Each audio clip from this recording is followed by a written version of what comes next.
तालिबान के अफगानिस्तान पर कब्जे को लेकर पूरी दुनिया में ये चर्चा का विषय बना हुआ है कि आगे तालिबान कैसे चलेगा, वहाँ किस तरह के कानून बनेंगे और विदेशी लोगों को लेकर तालिबान का क्या रवैया रहेगा।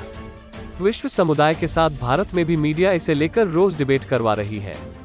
टीआरपी की भूखी मीडिया भारत में तो ये तक कहने से नहीं चूक रही कि अब कश्मीर में भी संकट के बादल छाने वाले हैं, जबकि भारतीय सरकार का एक दल तालिबान के नेताओं से मिल भी चुका है और भारत सरकार लगातार स्थिति पर नजर बनाए हुए है। कुछ न कुछ सनसनीखेज ढूंढने की इस बीमारी से ग्रसित भारतीय मीडिया के बड़े समूह तर्कसंगत चर्चा से कोसों दूर निकल चुका है। न तो उन्हें अफगानिस्तान से होने वाले फायदे या नुकसान पता है, न ही उन्हें तालिबान के आने के बाद की स्थितियों के बारे में ठीक से पता है। ऐसा इसलिए भी है क्योंकि सबसे तेज और सबसे आगे जैसे स्लोगन वाले मीडिया ग्रुप ठीक से स्थितियों की विवेचना नहीं कर पाते। अगर वो ऐसा करते हैं तो तेजी से खबर देने के उनके दावे का क्या होगा। बस इसी आपाधापी में वो खबर को ठीक से समझे बिना ही बोलना शुरू कर देते हैं। अफगानिस्तान और तालिबान में संघर्ष हो रहा था और तालिबान ने विजय हासिल की। अब भारतीय मीडिया सीधे कश्मीर पर आ गई और चिल्लाने लगी कि अब कश्मीर में ये होगा, ऐसे होगा आदि, जबकि अभी तक तालिबान ने अपने पत्ते तक नहीं खोले। और अनुमान के घोड़े पर सवार मीडिया ने तालिबान के प्रवक्ता बन उनकी आगे की योजना देश के सामने प्रस्तुत कर दी। अपने पैनल में कुछ भविष्यवक्ता के समान अतिथियों से चर्चा कर देश को बता दिया कि तालिबान क्या करेगा।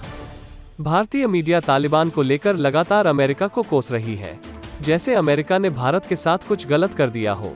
वो ये मानने को तैयार नहीं कि अमेरिका की कुछ निजी मजबूरियां भी रही होगी। लगातार 20 सालों से अमेरिका अफगानिस्तान में अपनी सेनाओं के साथ डटा रहा और अफगानिस्तान को आर्थिक मदद के साथ ही सरकार चलाने में सहयोग करता रहा है।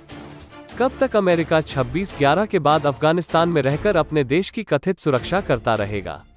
आखिर जब उनका काम हो चुका है तो उसे जाना ही था। कब तक रुकता अमेरिका? जब भी जाता तालिबान तब आ जाता। ये कोई जटिल विज्ञान नहीं है। ज्यादा बुद्धिजीवी भी मूर्ख के समान ही होते हैं। फर्क सिर्फ इतना होता है, मूर्ख को वक्त आने पर पता चल जाता है कि वो मूर्ख है, जबकि बुद्धिजीवियों को ये पता होता है लेकिन वे कुतर्क के साथ ज्ञान फेंकते ही रहते हैं। रही सही कसर सोशल मीडिया पूरी कर रही है, जो पहले के तालिबान के शासन के पुराने वीडियो निकाल कर लोगों को डराने में लगी है। भारत सरकार अपनी विदेश नीति के हिसाब से अपने हितों को देखते हुए अफगानिस्तान या तालिबान से डील कर रही है। खैर, अब मुद्दे पर आते हैं। चारों ओर से मीडिया के भविष्यवक्ताओं को सुनने के बाद आज तालिबान के आधिकारिक प्रवक्ता ने प्रेस कॉन्फ्रेंस कर ही ली। जी हां, पहली बार मीडिया के सामने आए तालिबान के प्रवक्ता ज़बीहुल्लाह मुजाहिद। अफगानिस्तान को दोबारा नियंत्रण में लेने के बाद तालिबान ने पहली बार प्रेस वार्ता की। तालिबान के प्रवक्ता ज़बीहुल्लाह मुजाहिद ने कहा कि 20 साल के संघर्ष के बाद उन्होंने अपने देश को आज़ाद करवा लिया है और विदेशियों को देश से बाहर कर दिया है। उन्होंने आगे कहा कि हम अंतर्राष्ट्रीय समुदाय को आश्वस्त करना चाहते हैं कि किसी को नुकसान नहीं होने देंगे। तालिबान के प्रवक्ता ने आगे कहा कि हम अंतर्राष्ट्रीय समुदाय के साथ कोई उलझन नहीं चाहते हैं। हमें हमारी धार्मिक मान्यताओं के अनुसार काम करने का अधिकार है। दूसरे देशों के अलग अलग दृष्टिकोण, नियम और कानून हैं। हमारे मूल्यों के अनुसार अफगानों को अपने नियम और कानून तय करने का अधिकार है। मुजाहिद ने कहा, हम शरिया व्यवस्था के तहत महिलाओं के हक तय करने को प्रतिबद्ध हैं। महिलाएं हमारे साथ कंधे से कंधा मिलाकर काम करने जा रही हैं। हम अंतर्राष्ट्रीय समुदाय को भरोसा दिलाना चाहते हैं कि उनके साथ कोई भेदभाव नहीं किया जाएगा। तालिबानी प्रवक्ता ने इस मौके पर आगे कहा, हम यह तय करेंगे कि अफगानिस्तान अब संघर्ष का मैदान नहीं रह गया है। हमने उन सभी को माफ कर दिया है जिन्होंने हमारे खिलाफ लड़ाइयाँ लड़ी। अब हमारी दुश्मनी खत्म हो गई है। ज़बीहुल्लाह मुजाहिद ने कहा, हम अब बाहर या देश के भीतर कोई दुश्मन नहीं चाहते हैं। अब हम काबुल में अराजकता देखना नहीं चाहते। उन्होंने कहा, हमारी योजना काबुल के द्वार पर रुकने की थी ताकि संक्रमण की प्रक्रिया सुचारू रूप से संपन्न हो जाए, लेकिन दुर्भाग्य से पिछली सरकार बहुत अक्षम थी। उनके सुरक्षा बल सुरक्षा व्यवस्था बनाए रखने के लिए कुछ खास न कर सके। ऐसे में हमें ही कुछ करना था। मुजाहिद ने कहा, काबुल के लोगों की सुरक्षा तय करने के लिए हमें काबुल में दाखिल होना पड़ा। मीडिया को भी हमारे खिलाफ कार्य नहीं करना चाहिए।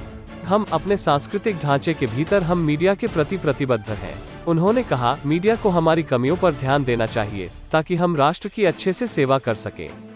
लेकिन मीडिया को भी ये ध्यान में रखना चाहिए कि इस्लामी मूल्यों के खिलाफ कोई काम नहीं होना चाहिए। महिला अधिकारों के बारे में एक सवाल के जवाब में कहा, हम महिलाओं को अपनी व्यवस्था के भीतर काम करने और पढ़ने की अनुमति देने जा रहे हैं। महिलाएं हमारे समाज और हमारे ढांचे के भीतर अब बहुत सक्रिय होने जा रही हैं। तालिबान के प्रवक्ता ने साफ किया कि उनके शासन के दौरान प्राइवेट मीडिया पहले की तरह काम करता रहेगा। मुजाहिद कहते हैं, मैं मीडिया को आश्वस्त करना चाहता हूं कि हम अपने सांस्कृतिक ढांचे के भीतर मीडिया के प्रति प्रतिबद्ध हैं। विदेशी सुरक्षा बलों के साथ काम करने वाले ठेकेदारों और अनुवादकों के बारे में सवाल पूछे जाने पर जबीहुल्लाह मुजाहिद ने कहा, हम किसी के साथ बदला लेने नहीं जा रहे हैं। वे कहते हैं, जो युवा अफगानिस्तान में पले बड़े हैं, हम नहीं चाहते कि वे यहाँ से चले जाएं। वे हमारी संपत्ति हैं। कोई भी उनके दरवाजे पर दस्तक देने और उनसे यह पूछने वाला नहीं है कि वे किसके लिए काम कर रहे हैं। उन्होंने आगे कहा, ऐसे लोग हमारे शासन में सुरक्षित रहने जा रहे हैं। किसी से पूछताछ या उनका पीछा नहीं किया जाएगा। हमने अफगानिस्तान में स्थिरता या शांति पाने के लिए सभी को माफ कर दिया है। उन्होंने कहा, हमारे लड़ाके और लोग, हम सब मिलकर यह तय करेंगे कि हम अपने साथ दूसरे सभी पक्षों और गुटों को ला सके। मुजाहिद ने कहा, जिन अफगानों की जान दुश्मन सेना के लिए लड़ने के चलते चली गई, ये उनकी अपनी गलती थी। हमने तो कुछ ही दिनों में पूरे देश को जीत लिया। सरकार बनने के बाद हम तय करेंगे कि कौन से कानून पेश किए जाएंगे। उन्होंने कहा, एक बात मैं कहना चाहता हूं कि हम सरकार बनाने पर गंभीरता से काम कर रहे हैं। इसकी घोषणा सब कुछ तय होने के बाद की जाएगी। मुजाहिद के अनुसार देश की सभी सीमाएं हमारे नियंत्रण में हैं। उन्होंने एक बार फिर कहा, मीडिया को हमारे खिलाफ काम नहीं करना चाहिए। उन्हें देश की एकता के लिए काम करना चाहिए। साथ ही पूर्व में अपने बयान में तालिबान विश्व समुदाय को ये भरोसा दिला चुका है कि उनकी जमीन किसी भी मुल्क के खिलाफ इस्तेमाल नहीं की जा सकेगी। अब ऐसी खबरों के बीच पाकिस्तान और चीन के लिए भी हाथ लगी खुशी हवा में उड़ती नजर आ रही है। अफगानिस्तान के साथ भारत का करीबी संबंध रहा है, जो कि पाकिस्तान और चीन की आंखों में हमेशा चुभता रहा है। तालिबान के आने के बाद उन्हें लगा था कि शायद भारत और तालिबान एक दूसरे के दुश्मन बनकर उभरेंगे, लेकिन भारत का स्थितियों को भांपने और अनावश्यक बयानबाजी से बचने की अदा दुश्मन मुल्कों के इरादों पर पानी फेर गई। भारत ने एक जिम्मेदार और शक्तिशाली मुल्क होने के गुणों को दर्शाया और अपने विवेक और धैर्य का परिचय दिया।